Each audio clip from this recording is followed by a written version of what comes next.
Bonjour. Bonjour.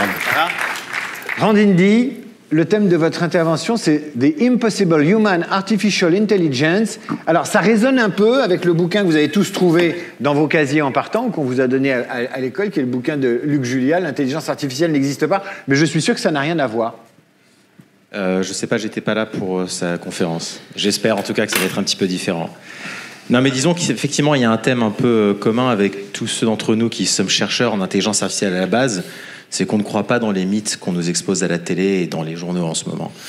Donc moi, ce dont je voulais vous parler aujourd'hui, c'était justement pourquoi est-ce que l'intelligence artificielle, telle qu'on la voit dans les films, c'est-à-dire une intelligence humaine artificielle, n'existera pas. Alors déjà, pour commencer, est-ce que quelqu'un peut m'expliquer ce que c'est que l'intelligence artificielle ? On va faire ça un peu interactif, hein, sinon moi je m'embête après.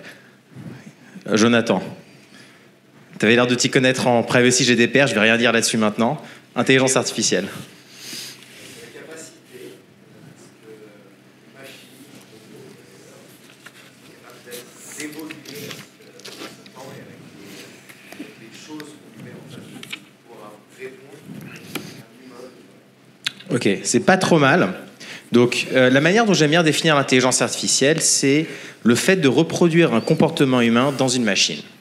Donc, on va prendre ce qu'un humain est capable de faire et on va essayer de faire ça dans une machine et on a du coup de l'intelligence artificielle. Donc, dans l'intelligence artificielle, il y a plusieurs types de technologies qui existent, plusieurs domaines, dont une qui s'appelle le machine learning, l'apprentissage machine. L'idée du machine learning, c'est qu'au lieu de programmer la machine avec le comportement qu'on veut lui faire effectuer, on va lui donner des exemples du comportement. Elle va apprendre par elle-même, à partir de ces exemples, à reproduire le comportement. Donc on va lui montrer 50 images de chats en disant c'est un chat. La machine va apprendre à reconnaître des chats dans des images. C'est un peu comme, vous savez, les livres pour enfants avec les photos d'animaux où il y a marqué le nom de l'animal. C'est un peu pareil dans une machine. Donc pourquoi est-ce que le machine learning est véritablement une révolution ? C'est une révolution parce que ça ne nécessite plus qu'un humain expert comprenne le comportement en question.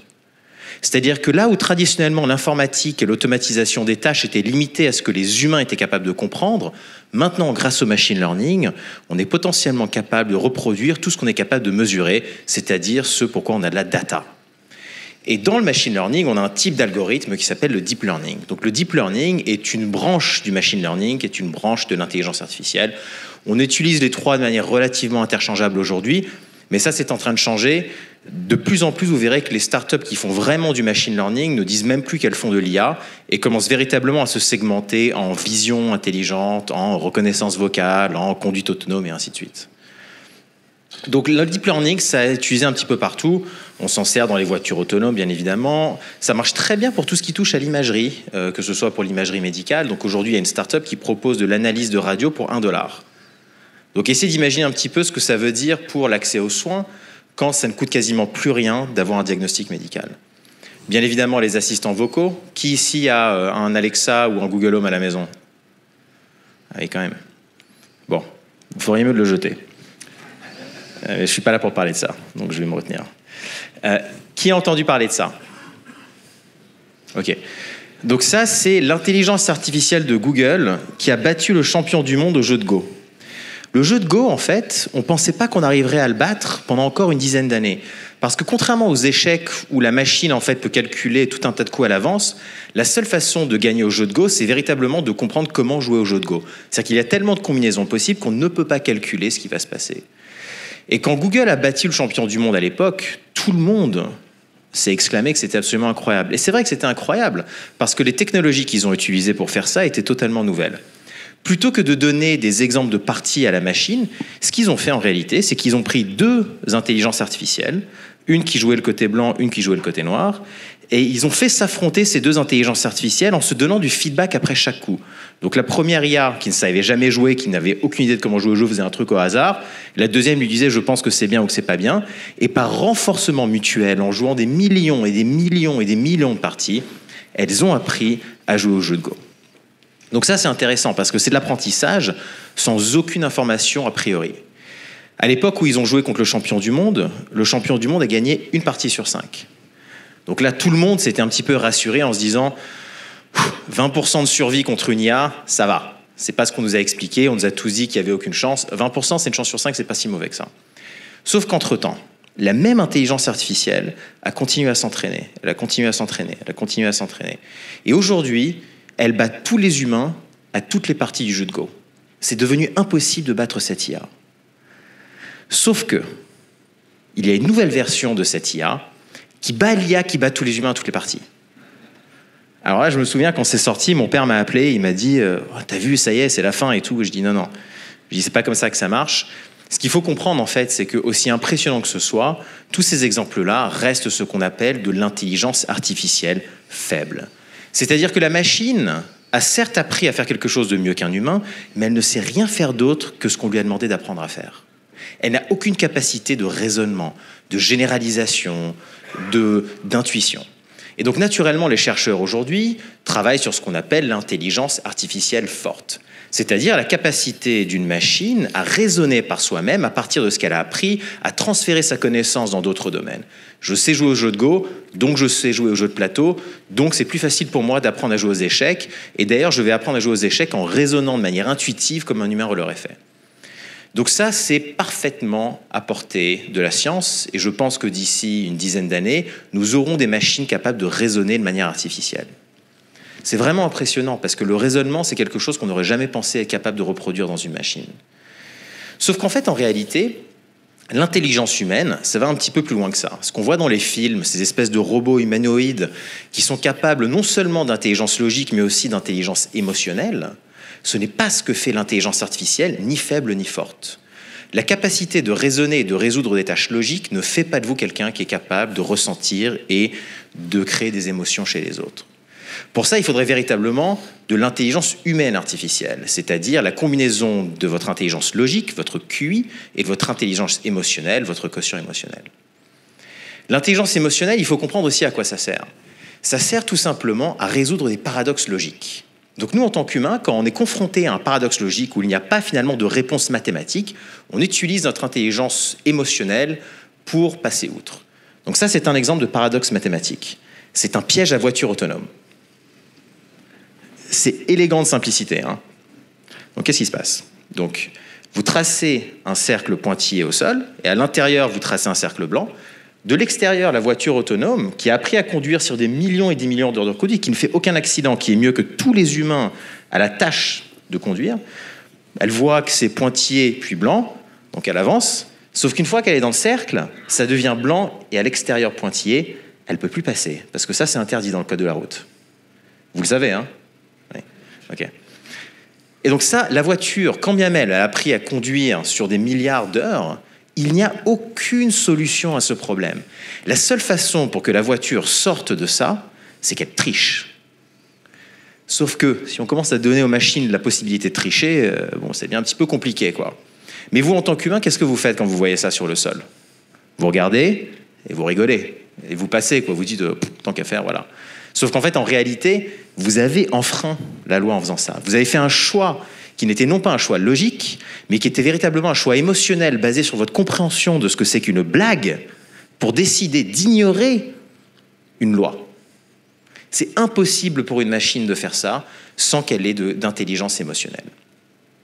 Alors, vous l'aurez compris, pourquoi est-ce qu'on ne crée pas de l'intelligence émotionnelle dans les machines? Puisque ça a l'air d'être quand même une assez bonne idée.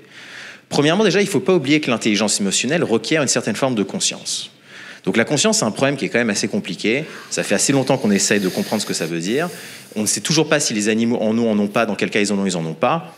Il y a des expériences qui sont faites avec des miroirs et tout ça, mais on est très très loin de pouvoir théoriser ce que c'est et donc le reproduire dans une machine. Donc déjà, recréer de la conscience artificielle, c'est un premier problème. Le deuxième problème, c'est qu'on sait depuis quelques années qu'il ne suffit pas de percevoir des émotions et de faire semblant d'en avoir, il faut véritablement ressentir des émotions pour être capable de prendre des décisions au quotidien. Donc cet homme avait fait des expériences avec des humains qui avaient un problème neurologique où ils ne ressentaient pas d'émotions. Ces humains étaient parfaitement capables de résoudre des problèmes mathématiques, ils étaient parfaitement capables de répondre à des questions où ils avaient la réponse. Par contre, quand vous leur demandiez « est-ce que tu veux manger du bœuf ou du poulet ?» c'est-à-dire un paradoxe mathématique, là ils étaient bloqués. Vous savez, c'est un petit peu comme le soir quand vous rentrez à la maison après une longue journée de boulot, vous êtes fatigué, vous êtes devant Netflix et vous essayez de choisir un film et vous n'arrivez pas à vous décider et vous zappez, puis à la fin vous avez laissé tomber. Ce concept en fait de fatigue décisionnelle, il vient de votre intelligence émotionnelle. Et donc une machine qui ne ressent pas d'émotion ne sera pas capable de prendre des décisions. C'est très très important de comprendre ça. Elle pourra peut-être détecter qu'un humain est en train de sourire, ça c'est facile, et peut-être que quelqu'un lui aurait expliqué que la chose polie à faire quand quelqu'un sourit, c'est de sourire en retour. Moi je peux sourire, ça ne veut pas dire que je suis content. Ben, c'est exactement pareil dans une machine. Donc il faudrait recréer des émotions artificielles. Ensuite, par-dessus ça, il ne faut quand même pas oublier que nous ne sommes pas non plus un cerveau dans du formol, qu'on est dans un corps, que ce corps a une certaine capacité de perception du monde autour de soi, et que notre capacité de perception a une influence absolument énorme sur ce qu'on appelle l'intelligence humaine. Et donc, pour qu'une machine ait une intelligence qui soit qualifiée d'humaine, qu'on puisse reconnaître nous-mêmes comme étant humaine, il faudrait également donner à la machine la capacité de percevoir le monde comme nous, c'est-à-dire des yeux, des oreilles, le nez, le toucher. Il faudrait reproduire finalement un corps humain dans lequel mettre cette intelligence artificielle, un robot, quoi. Et puis bien évidemment, il y a l'intelligence collective. Nous ne sommes pas des humains en isolation dans des caves, on est en société. Et donc pour qu'une intelligence artificielle comprenne ce que c'est que d'être un humain, il faudrait qu'elle soit déjà tellement bien intégrée dans un cercle d'humains que les humains ne la traitent pas comme un robot et lui donnent un petit peu les mêmes interactions qu'avec un autre humain. Donc là, on a un problème de serpent qui commence à se mordre la queue. Et par-dessus tout ça, comme si par miracle, en fait, on avait résolu tous ces problèmes de manière convergente d'ici 10 ans, il faut qu'en plus, on résolve le problème d'énergie.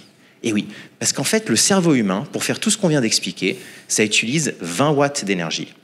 Une intelligence artificielle qui aurait le même nombre de neurones et la même densité de connectivité que le cerveau nécessiterait 10 millions de watts, 50 000 fois plus. Pour une intelligence artificielle qui ne fait rien de plus que de reproduire le cerveau humain. Donc quand les gens vous disent que l'intelligence humaine, l'intelligence émotionnelle n'est que la conséquence de la connectivité du cerveau, en fait, ce qu'il faut comprendre derrière, c'est très bien, mais ça coûte 50 000 fois plus cher, quoi. Donc ça ne marche pas, globalement. 10 mégawatts, c'est une petite centrale électrique, hein, pour vous donner un ordre d'idée de ce que ça représente. C'est absolument énorme. Donc en plus, on doit résoudre le problème de l'énergie. Bon, si vous avez résolu n'importe lequel de ces problèmes-là, vous avez déjà un super business, vous n'avez pas vraiment besoin de vous en faire du reste. Mais surtout, soyons honnêtes, si on va s'embêter à reproduire une conscience artificielle, de l'émotion artificielle, un corps artificiel, qu'on va résoudre le problème de l'énergie, qu'on va créer l'intelligence collective, en fait, en réalité, on a créé un humain. Et quitte à créer un humain, franchement, autant faire des gamins, quoi. C'est vrai. Moi, je vous le dis, hein, personnellement, ça fait depuis l'âge de 10 ans que je code. C'est plus sympa de faire des gamins. Enfin, bref. Donc, c'est pas la première fois dans l'histoire qu'on s'est un petit peu planté sur ça. En fait, toutes les grandes théories scientifiques, les gens ont essayé de réduire l'intelligence à la théorie du moment. Donc, à l'époque de la théorie des fluides, on pensait que, finalement, c'était juste une question d'hydraulique et de trucs comme ça qu'il y avait dans le corps. Bon, ça n'a pas très bien marché.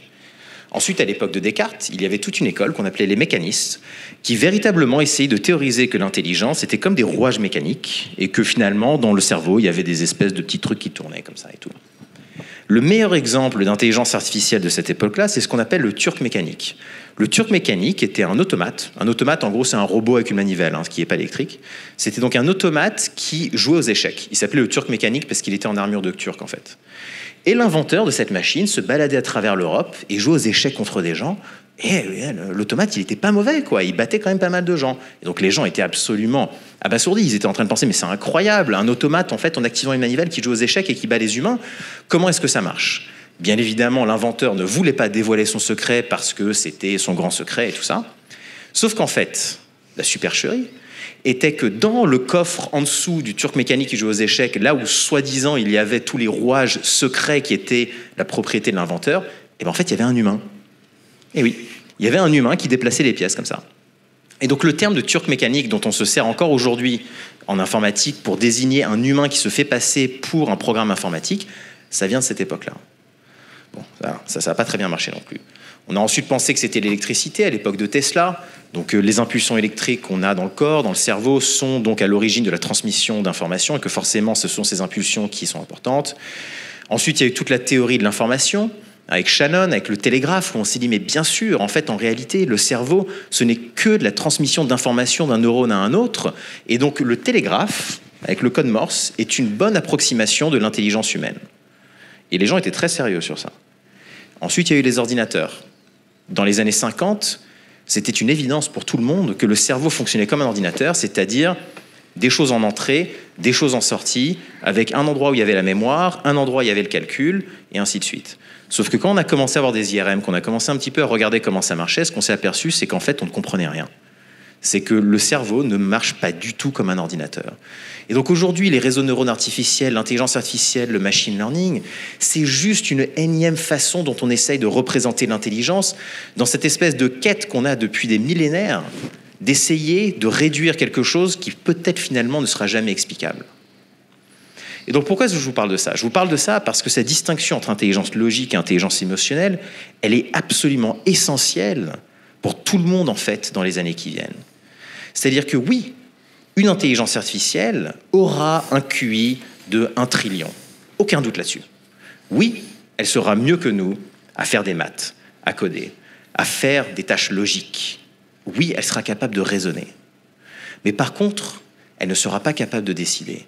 Elle ne sera pas capable de comprendre un autre humain. Elle ne sera pas capable de manager. Elle ne sera pas capable de communiquer. Elle ne sera pas capable, en fait, finalement, de prendre des décisions un petit peu compliquées qui ne soient pas basées uniquement sur la data, mais qui soient basées finalement sur notre compréhension du monde dans lequel on vit. En d'autres termes, l'intelligence artificielle n'aura jamais de soft skills, n'aura jamais en fait d'intelligence émotionnelle. Et donc quand on regarde l'impact sur les métiers, ce qu'on s'aperçoit, c'est que la majorité des métiers ne sont pas 100% automatisables. Ils ne sont pas automatisables parce que quand on regarde les différentes tâches à l'intérieur d'un métier, on s'aperçoit qu'il n'y a pas que des tâches logiques, que finalement la part d'intelligence émotionnelle qu'on a souvent mis au deuxième plan dans l'éducation et dans le recrutement, eh ben, c'est quelque chose d'extrêmement important. Donc si moi j'avais un conseil à donner pour le futur, c'est ne perdez pas trop de temps à essayer de former les gens à faire des choses que les machines feront mieux, essayez de les former à faire des choses que les humains savent faire mieux que les machines. Et donc la combinaison finalement d'humain et de machine, c'est quelque chose d'extrêmement évident. Donc ça, c'est une idée aujourd'hui dont tout le monde parle. Ça fait à peu près 3-4 ans en fait qu'on est en train d'en parler de ça.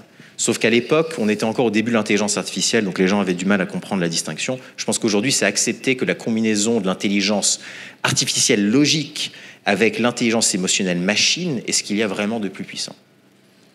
Donc pourquoi est-ce que je vous parle de ça ? Mis à part pour vous expliquer que beaucoup de choses dont on nous parle est absolument absurde. C'est parce qu'en fait, le futur, on me l'a souvent décrit comme ça. Ça, c'est une scène du 5e élément.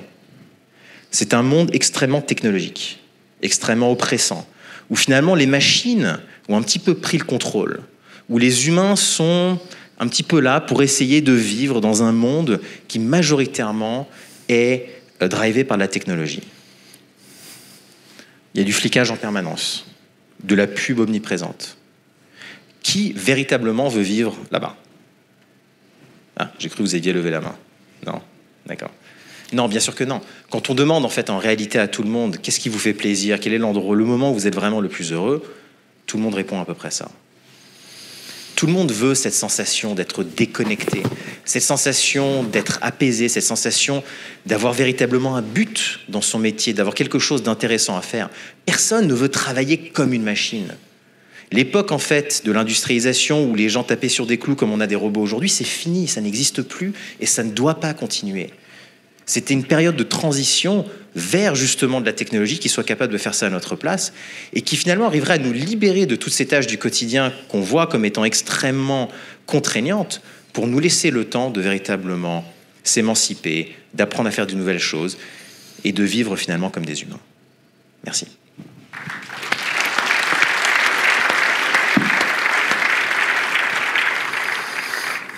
Rand, tu as dit tout le monde en fait des caisses sur l'intelligence artificielle, il y a plein de bouquins qui sortent, etc. Qu'est-ce qui explique cet engouement d'après toi ? Le même qu'à l'époque de Descartes, le même qu'au XIXe siècle, le même que dans le roman de Frankenstein ? Qu'est-ce qui fait que malgré finalement des choses assez simples énoncées brillamment, il y a une passion pour la récréation de l'humain alors qu'on a l'humain sous la main ? Je pense que c'est la même raison pour laquelle on va à la conquête de l'espace, c'est la même raison pour laquelle on essaie de comprendre la biologie. C'est parce que fondamentalement, on est une espèce curieuse. Et qu'on aime bien essayer de comprendre comment les choses marchent, peut-être parfois pour les répliquer de manière plus efficace, peut-être parfois pour les améliorer.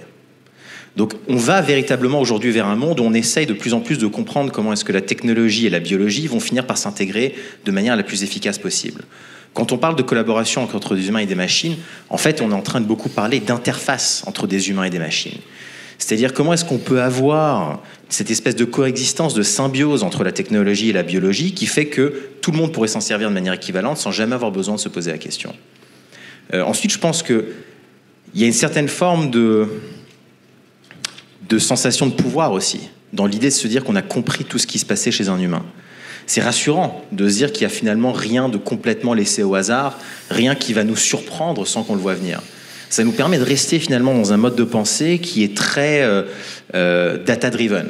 C'est-à-dire si je sais comment tout marche, je vais être capable de tout prédire. Si je peux tout prédire, du coup, j'ai plus aucune mauvaise surprise. Et en même temps, il y a deux courants, c'est-à-dire qu'il y a celui-là qui explore, qui fait des bouquins, des unes de journaux, des reportages, etc.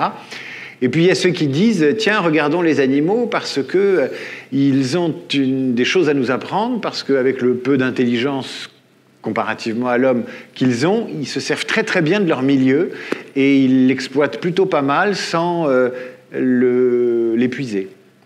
Et on va chercher aussi du côté de l'existant, et puis il y a ceux qui disent on va explorer l'intelligence émotionnelle. Donc finalement, il n'y a pas qu'une seule obsession en ce moment. Je suis d'accord. Alors après, il faut faire attention quand même parce que quand bien même on n'est pas en train de faire quelque chose de très bien avec l'environnement, je pense que d'autres animaux qui seraient autant que nous ne feraient pas forcément mieux. Il y a peut-être une question en fait tout simplement qu'il n'y a pas assez de ressources pour autant de personnes, point, ça je sais pas. Mais d'un point de vue purement d'efficacité, la technologie nous a permis d'exploiter ces ressources beaucoup mieux qu'on ne l'aurait fait si on était juste en fait avec nos mains, quoi. Donc il faut quand même prendre ça un petit peu en considération. C'est qu'au bout d'un certain moment, la technologie permet aussi de résoudre des problèmes. Le seul souci, c'est quand on va plus vite que la technologie et que du coup, on se retrouve avec cette espèce d'écart en fait qui se creuse. Ce qui s'est passé d'ailleurs très souvent dans l'histoire. Et à chaque fois que ça s'est passé, on a eu tendance à avoir des espèces de phénomènes d'autorégulation qui étaient absolument catastrophiques en fait pour l'humanité. Donc j'espère qu'on va éviter ça cette fois-ci. Mais on a vraiment deux choix aujourd'hui, hein. On a le choix en fait d'utiliser la technologie pour résoudre ce genre de problème, ou le choix de continuer à mal s'en servir, où là effectivement ça serait une catastrophe. Mais c'est pas une question d'intelligence artificielle, ça finalement. Ça c'est une question de technologie au sens large. Et je pense que c'est très très important de vraiment se poser la question de ce à quoi sert la technologie d'une manière fondamentale. Je pense que la technologie, c'est ce qui justement nous permet d'aller au-delà de nos limitations naturelles imposées par la biologie. Ça nous permet d'aller plus vite, de faire des choses qu'on ne peut pas faire autrement, d'exploiter des ressources qu'on ne sait pas exploiter autrement, de produire de l'énergie idéalement de manière plus efficace qu'on serait capable de le faire autrement. C'est peut-être juste qu'on ne s'est pas toujours posé les bonnes questions.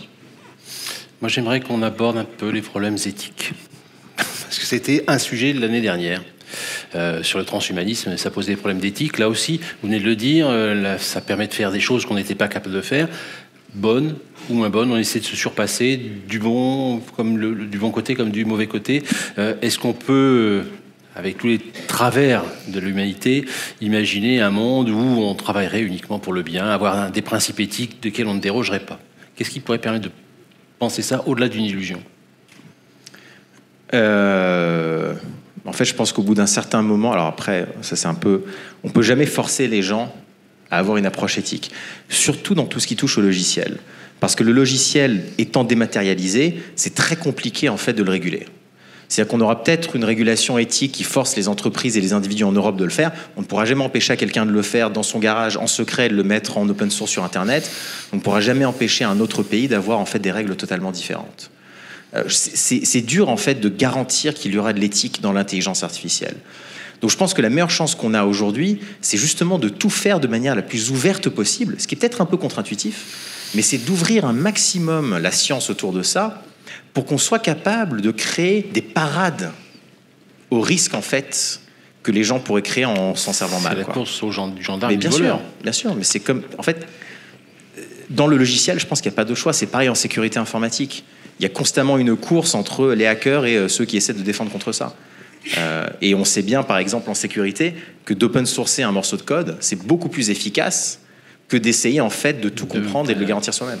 Florence Parly, la ministre de la Défense, a dit aujourd'hui que la France ne ferait pas de robots tueurs. C'est-à-dire qu'elle n'utiliserait pas l'intelligence artificielle pour tuer. En tout cas, avec des robots.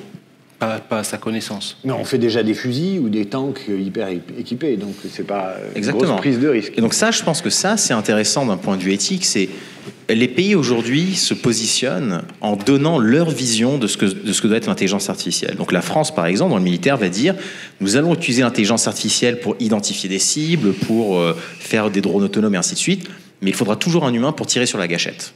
Parce qu'ils veulent cette hésitation de dernière minute ou cette capacité en fait de capturer. La menace n'est plus que étatique aujourd'hui. Pardon ? La menace n'est plus que étatique. Je suis d'accord, Ça la peut être menace- des groupuscules qui prennent le pouvoir ou qui ont l'intelligence malsaine de récupérer les bouts de code et puis te trouver le parade magique. Je suis d'accord, mais il y a quand même quelque chose, en tout cas dans ce domaine-là, dans l'intelligence artificielle, qui est assez remarquable, c'est que les chercheurs qui sont les plus innovants et les plus avancés ont en général plutôt des bonnes intentions.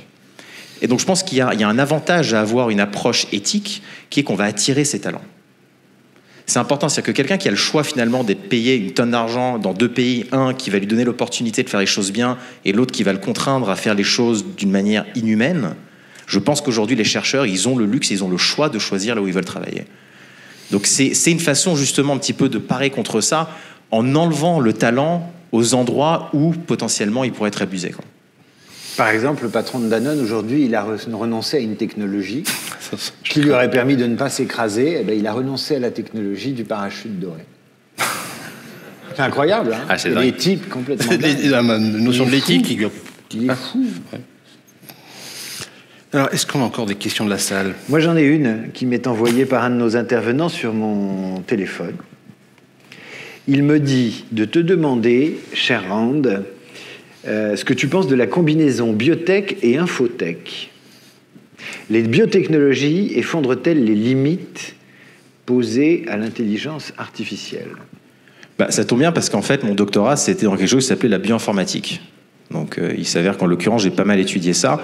L'intelligence artificielle, on s'en sert depuis très longtemps dans la biologie, notamment dans tout ce qui est analyse de l'ADN. Pourquoi ? Parce qu'en fait, l'ADN, c'est de la data. Mais c'est de la data qui est tellement massive qu'on a beau la regarder en tant qu'humain, de toute façon, on verra rien, quoi. Donc, les techniques d'intelligence artificielle, de machine learning, étaient de toute façon obligatoires dès qu'on voulait s'intéresser au génome. Il y a deux façons de regarder la biologie. Il y a le côté lecture de la biologie, donc comprendre des systèmes complexes, comprendre l'ADN, donc ça se fait plutôt pas mal. Et de plus en plus maintenant, il y a la programmation de la biologie, donc la biologie synthétique.